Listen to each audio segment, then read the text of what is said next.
Olá, sejam bem-vindos a mais um podcast. E com alguém que já esteve aqui, que você já ouviu, não vai falar da mesma coisa, mas temos alguns assuntos gostosos para abrir hoje o dia. Então, Jaci. A linda, maravilhosa, energizada Mônica Zozanelli. Maravilhosa, estando aqui para conversar sobre tantas outras coisas, porque pensa na mulher. Que tem conteúdo. Tem coisa para falar, gente. Além, ela acabou de ser promovida, tá? Então a Mônica Zozanelli agora passa a ser a curadora dos conteúdos do podcast. Pensa na pessoa que está ajudando muita gente As a indicações. indicar pessoas, a indicar conteúdo. Amor, seja bem-vinda. Obrigada. Eu não tenho culpa, gente, de conhecer muita gente interessante. Ai, que coisa boa. Tá vendo? Gente interessante e boa, né? Só conheço pessoas que vou te contar. Tem muita coisa para ensinar e para trocar. É muito bom. Acho que né? a gente vai atraindo, acho que é você que vai atraindo isso, né? Não? Tomara. A gente atrai aquilo que a gente, né? Que a gente oferece, né? então. Pode E ser. aí, para quem não viu um primeiro encontro contigo, embora esse Que seja foi o primeiro podcast, né? Que vocês gravaram aquele. Exatamente. Já tem quanto tempo? Eu acho que a gente já gravou mais de 30, né? Ai, nem olha parei que pra contar. honra. Eu sou a primeira repetida?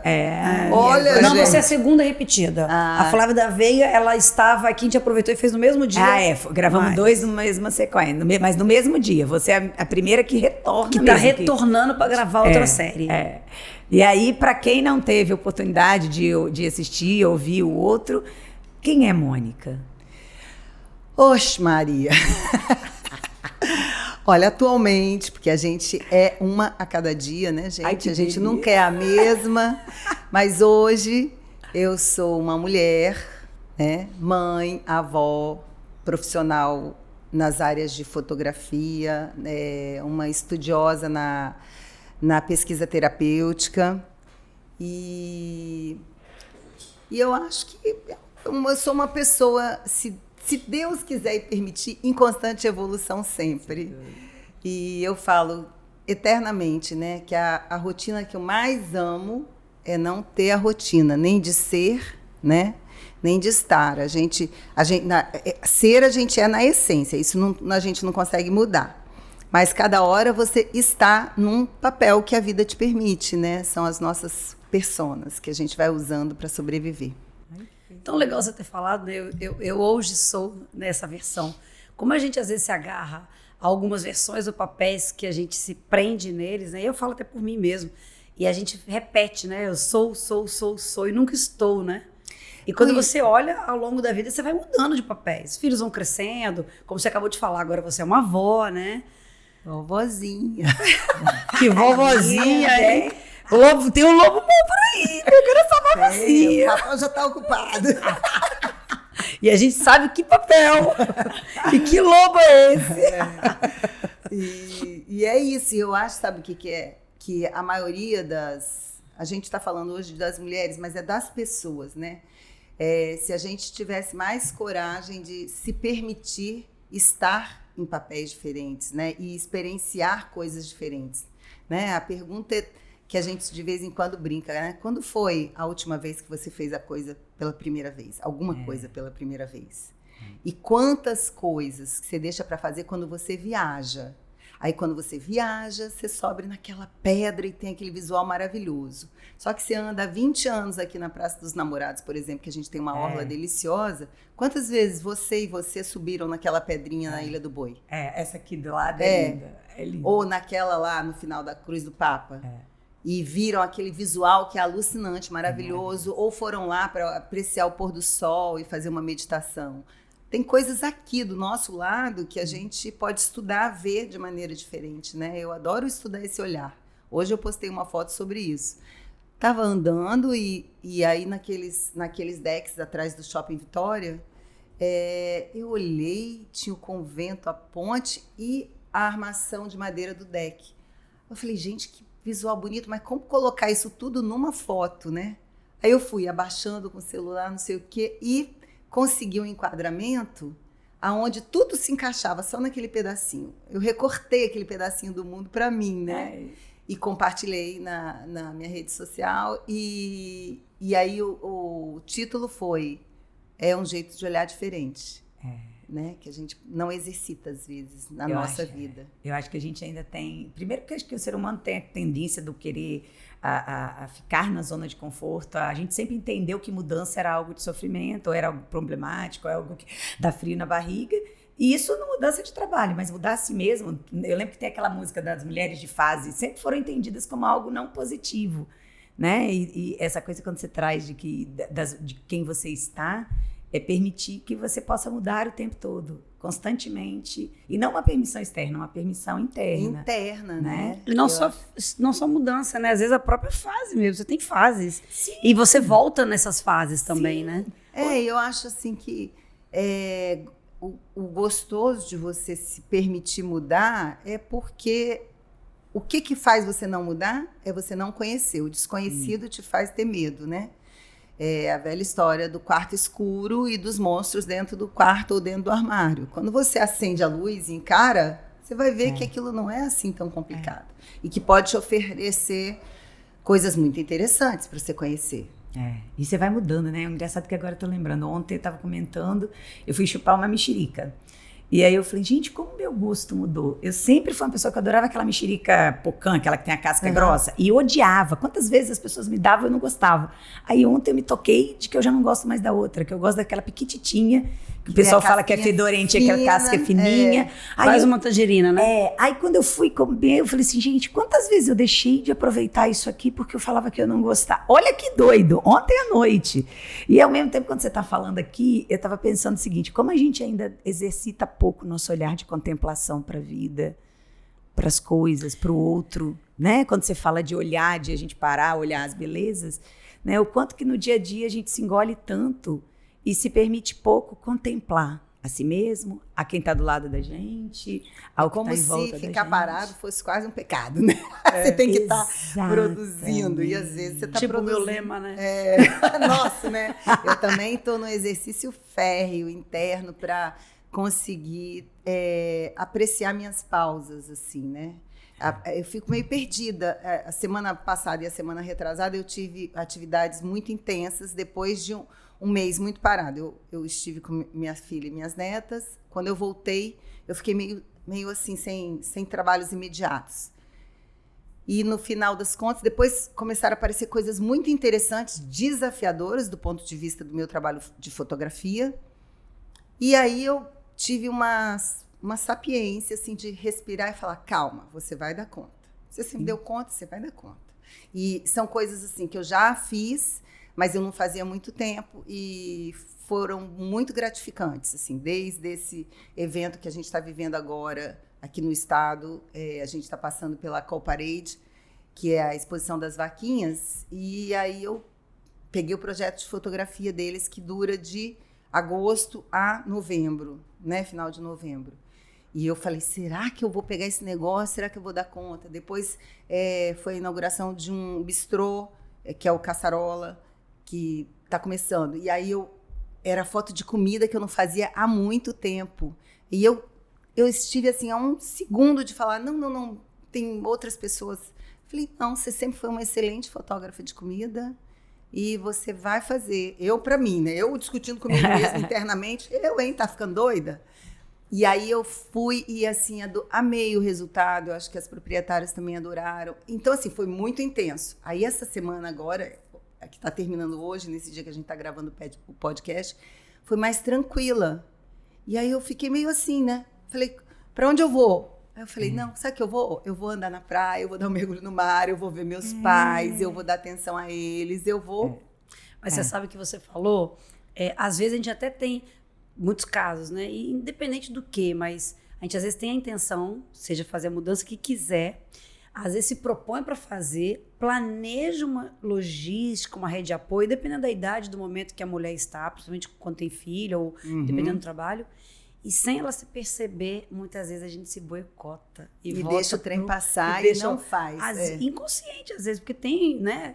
Por exemplo, a gente mesmo, né, já, como às vezes a gente se planeja e fala assim, vamos tirar algum dia para isso, vamos fazer. E quando a gente vê, quando não sou eu colocando alguma coisa, ocupando ela, ou vice-versa, mais eu do que ela, mas às vezes ela também coloca. Mas assim, no caso, eu vejo às vezes que até a gente mesmo tem, não sei se é boicote ou se é vício, porque é mais fácil fazer aquilo que você já faz bem. E eu acho que são os enfrentamentos, né, dos nossos avessos.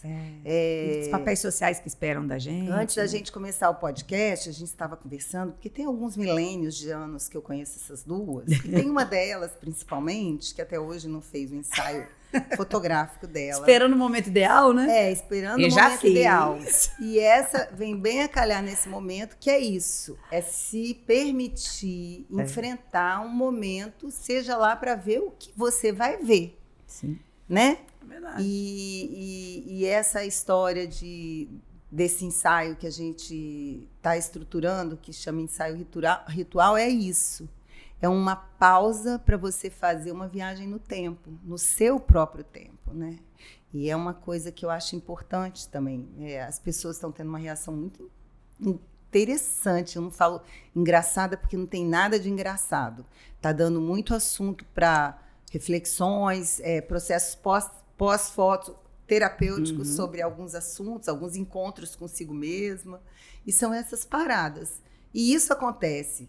Nesse ritual, eu acho que é muito intencional. Mas acontece todo dia, né? Sim. Com você, com a sua parada, hoje nós não vamos fazer nada, a gente vai fugir do trabalho, vamos enganar nossa chefe, que são vocês duas mesmas, e a gente vai ter um dia para não fazer nada. Aí você arranja coisa para fazer. Muito louco. A gente ainda vive numa cultura de que estar o tempo todo ocupado é mais valorizado. A gente ainda tem, acho que, uma crença muito forte, incutida, de que se você está parado, você está ocioso. Se você está ocioso, você tem menos valia. A gente ainda vê. Tanto é que o aposentar, algumas fases da vida, socialmente, você vai mudando e vai perdendo o valor do papel social. Né? Eu acho que assim, e tem tanta coisa. Eu acabei de chegar do Japão, uma das coisas que eu mais apaixonei na viagem. O quanto você pode ser contemplativo, o quanto que você pode ser extremamente elegante e refinado na simplicidade mais simples na palavra, e o quanto que um povo pode ser tão dinâmico, mas ao mesmo tempo tão sereno. Você não sente a energia, né? Você não sente aquela energia frenética, como se todo mundo tivesse que correr, demonstrar que tá... Não. E tudo funciona perfeitamente, tudo tem o né? seu tempo e não é um país de ninguém vamos ser lento. As pessoas são dinâmicas, são produtivas, mas você para, as pessoas estão paradas às vezes na rua olhando para a árvore. Aí você fala assim, será que tá todo mundo delirando? No primeiro dia eu falei assim, gente, o que foi que tá todo mundo olhando assim? Aí depois eu vi que eles estavam ali, tipo, contemplando. E aí é uma cidade que tem a modernidade com o tradicional dos templos milenares, tem árvore, e aí o pessoal pode comer dentro do restaurante, mas às vezes vai comer num banco, e ao mesmo tempo estão andando, mas a energia em volta, mesmo quando estão andando, mesmo, por exemplo, em Shibuya, que é o maior cruzamento, que 2 milhões de pessoas cruzam por dia aquele lugar. Nossa. Não é engraçado que não é questão física, eu não sei explicar, é energia. Tem 2 milhões de pessoas passando toda hora.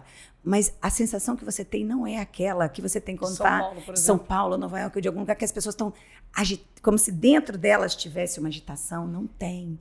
Eu não sei explicar energeticamente, mas assim, explicar com um estudo profundo de energia. Mas eu acredito que se cada um carrega a sua energia consigo, quando você passa, você mistura essas energias. Né? Você tem aquele fluxo ali concentrado, igual quando você entra numa igreja que é um templo e que ali ninguém vai para brigar e guerrear. Sim. Você vai ou para pedir ou para agradecer. Então você entra, você fala assim, nossa, esse lugar, nem sou dessa religião, mas me dá uma paz, né? E para mim são pontos de concentração de energia. E esse cruzamento deve ser reflexo, né?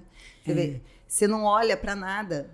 Em São Paulo, você não olha, você não contempla, você é atropelado se você der meia bobeira, você é assaltado. Enquanto se você só estiver presente atravessando... Eu senti essa serenidade também, quando você fala um pouco, na Holanda. Holanda também. Eu falei, gente, que país que funciona bem e todo mundo tranquilo, né? Aquilo que pra gente é meio criticado, laissez-faire, né? Uma pessoa mais slow mush. Lá as pessoas serenas, trabalhando... Mas tudo funcionando, rodando. E quando você fala da contemplação, muito engraçado. Eu fiz Enneagrama. Não sei se vocês já passaram. Isso é que número? 9. Ai, meu Deus. E o que me deu? Contemplação. Uhum. E não é ir para a natureza. É se conectar com a natureza e contemplar a natureza. E eu só vivi essa experiência maior por necessidade e obrigação na pandemia, que eu fui ficar em Setiba. Ó. Então eu precisava, para desestressar, caminhar mais com a água na areia, com o mar, e era a única sensação de liberdade, por lá ser menor, podia ir, o que não podia fazer isso em Vitória. Então eu acabei me conectando, tanto que eu estou morando lá. Mas eu percebi que, assim, quando todo mundo que você olha, normalmente, as pessoas mais serenas, mais tranquilas, por algum motivo, elas contemplam mais o momento, a natureza, aonde elas estão, o saborear de uma comida. O comer com calma, do saber o sabor das comidas, de você comer, Esse não tempo, não né, gente? botar É pra vivenciar dentro. o momento presente, eu acho que é um ganho. Eu acho que muita gente já ganhou e já perdeu isso da pandemia, né? E a gente já está mais distante daquela sensação. Mas mesmo com muita gente já tendo voltado à agitação normal, eu acho que muitas pessoas descobriram e trouxeram isso para a vida delas, assim. Bem como a espiritualidade, né? Eu até considero isso a espiritualidade que a gente estava conversando, no sentido de que nem sempre as pessoas se conectam com o nome de espiritualidade, mas com essa essência de cada um, sabe? Da essência do que te faz bem, que realmente te faz bem. Porque ali você não tem para onde escapar. Ou você arranja alguma coisa que te faz bem, porque você não tem vitrine, você não tem festinha para disfarçar seu dia a dia, você não tem eventinho, você não tem sair.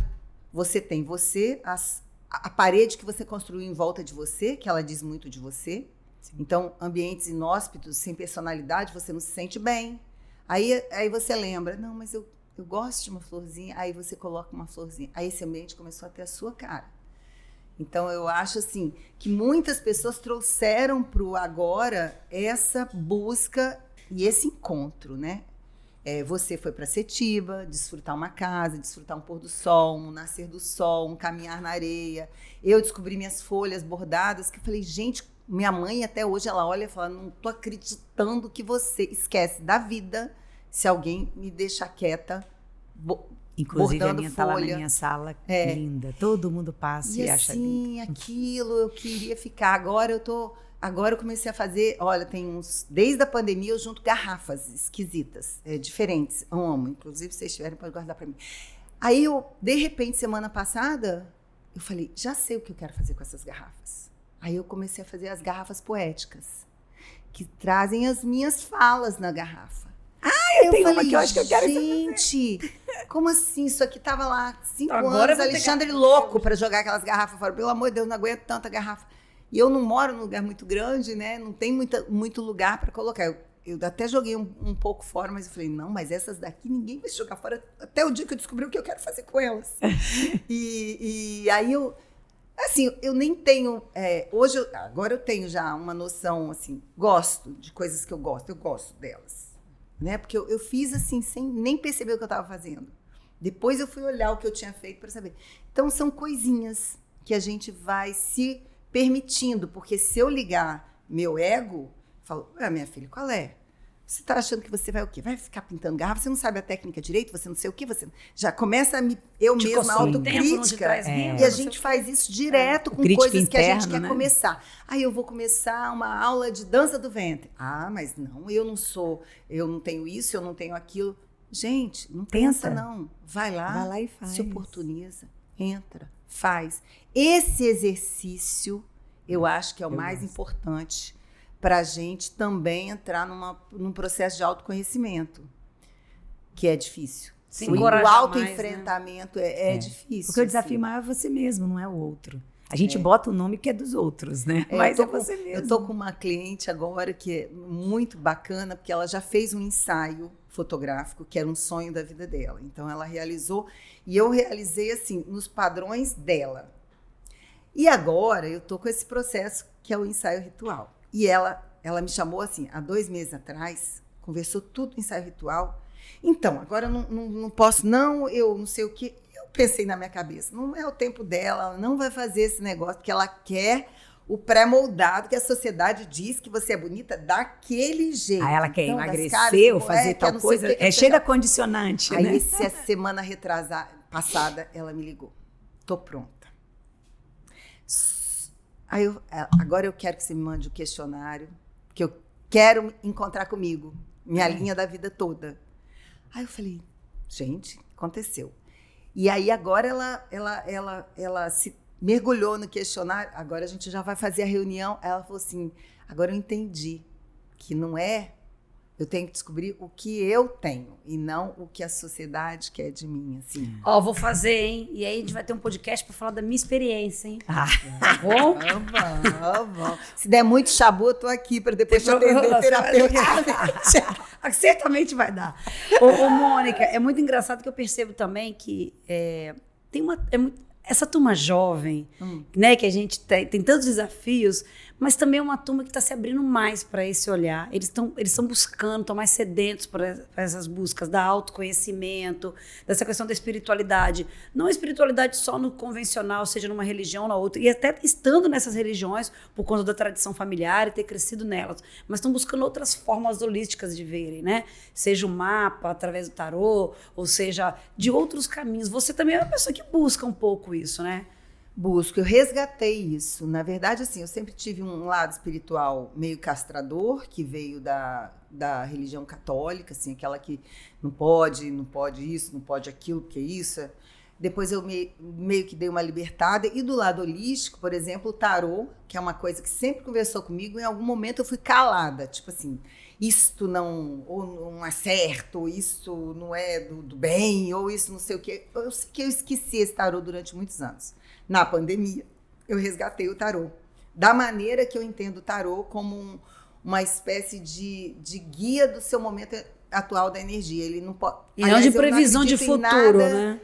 Eu não acredito em nada que vá prever o seu futuro e dizer o que você tem que fazer, porque eu acho que se existe alguma energia sagrada criadora, ela nunca vai dar o poder para outra pessoa. Ela te deu esse poder. E o nome para mim, poder, eu discuti isso essa semana. A mulher falou, não, porque a gente tem que resgatar o nosso poder.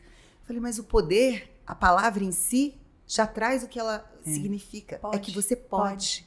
Pode tudo que você se determinar e que você quiser. Só que às vezes a gente não tem força. Então é nessa hora que eu acho que mulheres, terapeutas, amigas, amigos se dão as mãos para falar assim, ei, lembra, você pode.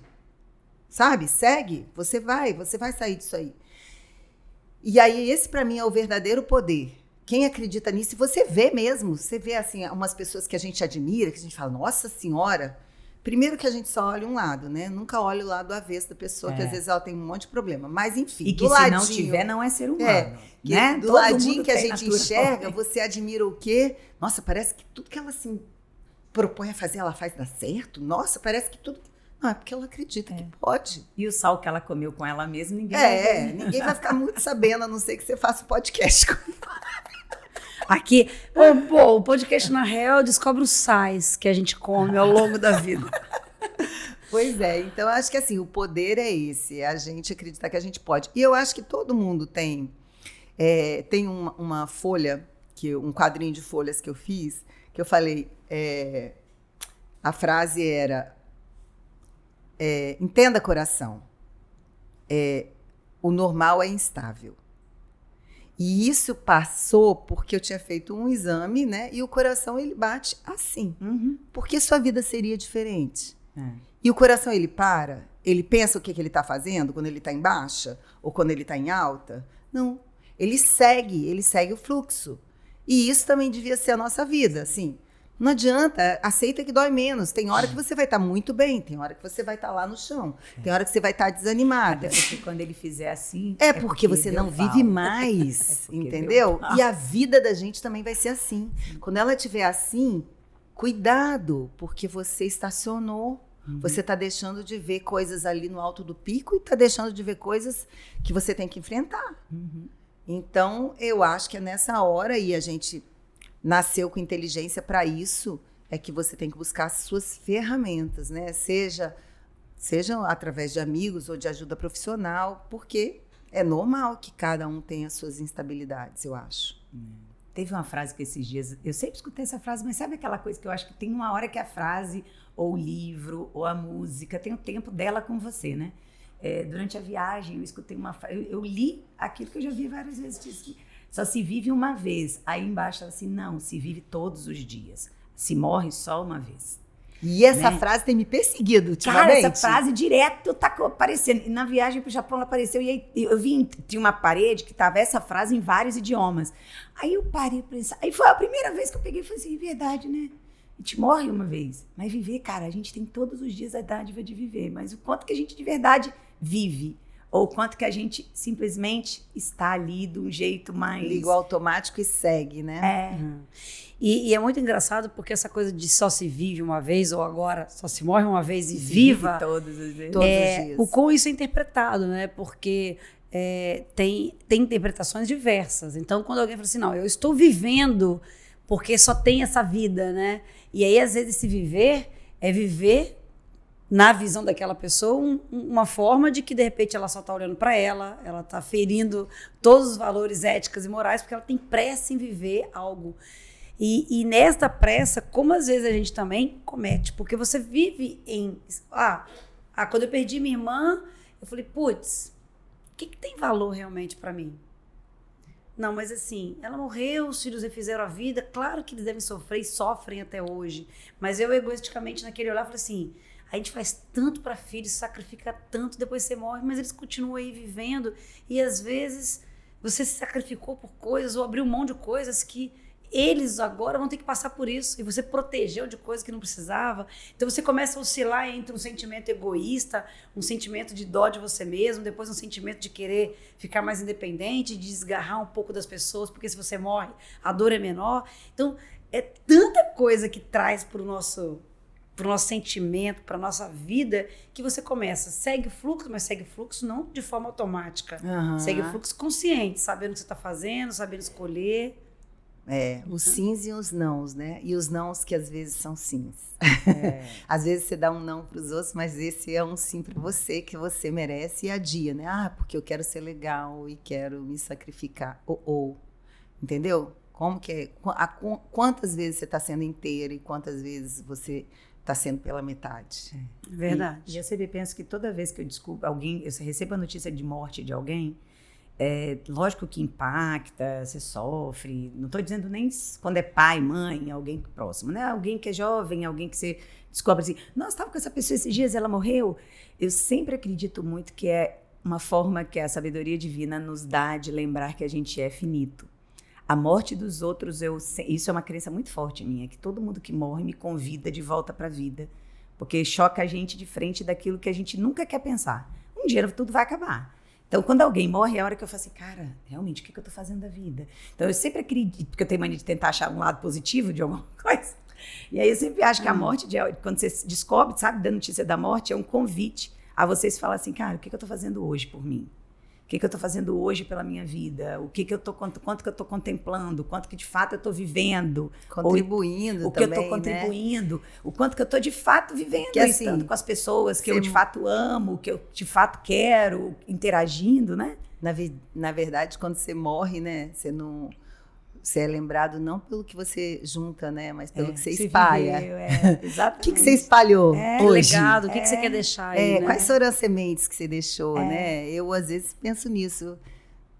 Meu Deus do céu, será que eu estou deixando alguma coisa boa? Mas aí, às vezes, eu encontro uma pessoa, salva assim, meu dia, minha reflexão, minha semana. Assim, eu encontro e alguém fala assim, nossa, que delícia o seu abraço. Mas tá? Aí eu falo, ideia. Ai, que coisa deliciosa de escutar, porque às vezes você cai num processo de vitimização, assim, né?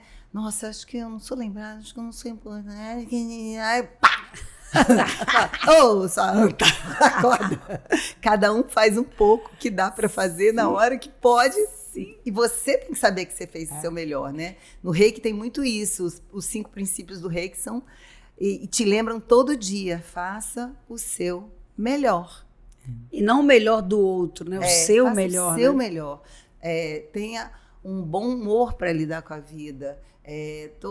Sabe? E aí, assim, são 5 lembretes que você se propõe todo dia. E se você fizer isso, é isso. A vida não é assim... Não te exige tanto quanto você quer dar para ela, né? Às vezes, coisas pequenas do seu entorno é que vão fazer a diferença. Esses dias a gente estava lá em casa, acho que você estava lá, que foi o Fábio, não sei se foi com você ou foi com outra pessoa.